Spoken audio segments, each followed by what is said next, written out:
Hello, ladies and gentlemen. We are back, and finally the Season 1 patch has come. We are able to play on it, so now I can do the next three rogues, which, of course, are Phantom and Saint, because they had some major changes to their kits, and then, of course, Kestral, because she's... So we are here with Kestral in this video. Let's take a look at what we're going to do with her items. Now, of course, this is for demolition. So starting off, whether I'm on offense or attack or defense, I usually go with the bounce grenade first. This grenade is actually pretty good. I didn't think it was going to be as good as it is because, you know, it just bounces. Maybe you aren't able to get the good bounces, whatever.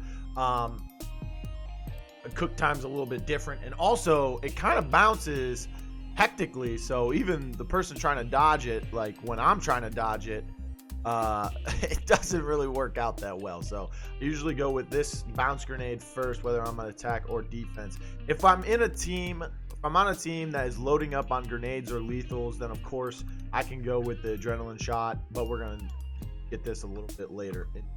All right, so we have our bounce grenade first. The next thing we're gonna do is we're gonna choose our primary in the second round. Hopefully we've got enough money. We've got 8K, you know, just one down, even a revive, or, you know, even if we win the round and I didn't get it down or anything like that, still will have enough to get my primary. So usually I like to go with the ARs, and in this case I will go with the Riptide. I think it's the better gun of the two, but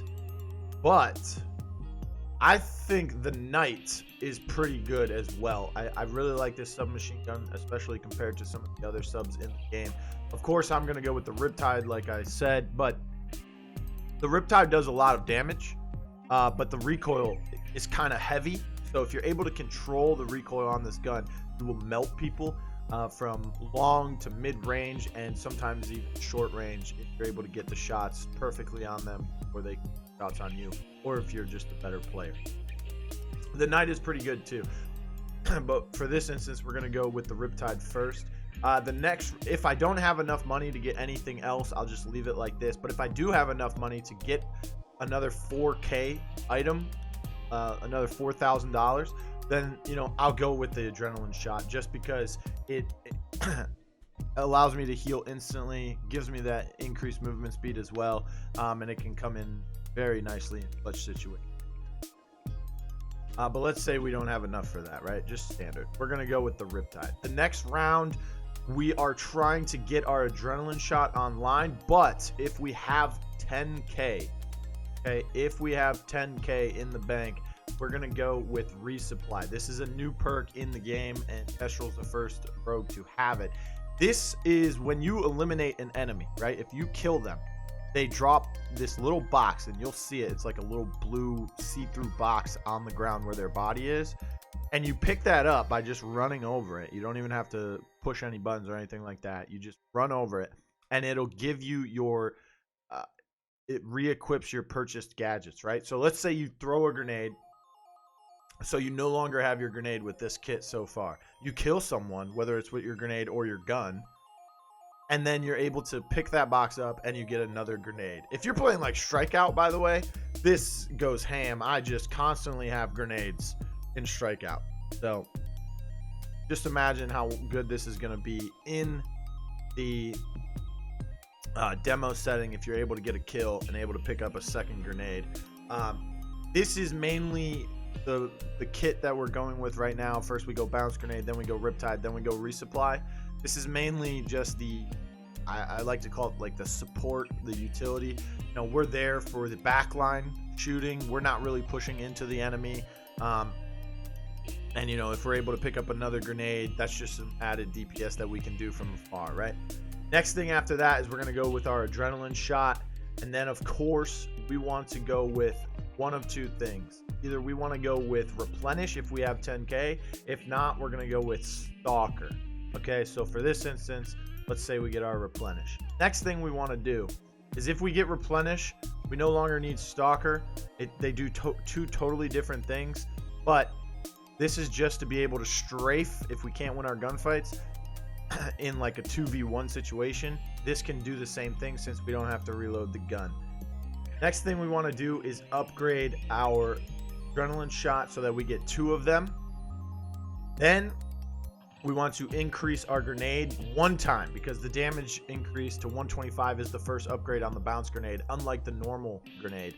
So we don't need to go for the increased explosion rate at 125. The reason being is because we're trying to upgrade our gun. The second one, which suppresses the firing and increases the damage range, and we'll have 40 bullets in the clip instead of 30 now. Now, this is the standard loadout, the way I go with the Riptide if I'm playing that support kind of backline role.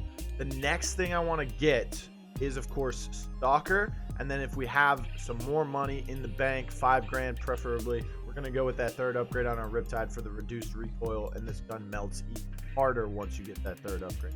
And you have the Stalker perk available.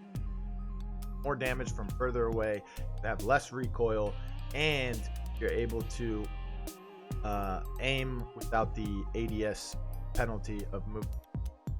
So this is the normal build that I go with when I have this. If you have extra money after this, then of course you can grab her melee, or you can go into padded steps. You can revive some teammates. You can go with helping hand. You can upgrade your bounce grenade.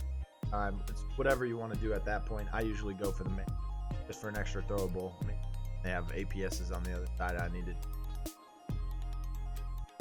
The other way I play her is, of course, I go bounce grenade, and then let's say you're using Knight. You want to get that second upgrade right here, which is the reduced recoil. This gun pretty much melts, and then the recoil, in my opinion, is pretty much non-existent once you get that second upgrade on this gun. So if you do want to go this route, second upgrade is what you're aiming for. The third one, increased damage range, I feel like is good, but at the same time, you don't really need it because you're running the submachine gun, the SMG. You want to be as close as possible. You want to be in the face. You want to get aggressive. You want that. So that's usually what I like to do if I run the SMG. But if we're running this again and we're not playing that support role, we can usually run around like this. So we'll have the triple upgraded Riptide. We'll have our double upgraded adrenaline shot. We have our single upgraded bounce grenade. We have our melee. We have Stalker. We have replenish, and we can just go crazy. At that point, if you're doing very well and you still have 10K, you can go with resupply because you're getting in their face and you're doing all of this and you're getting aggressive. You'll be able to get more adrenaline shots and get more bounce grenades. But that's pretty much it for Kestral. Let me know how you guys play Kestral, and keep grinding, everyone. Have a safe and great day and week and whatever time it is for you. I hope you're having a great time playing some Rogue Company. Don't forget to like, share, and subscribe. And make sure you follow me on Twitter at realBluTV with no E in blue.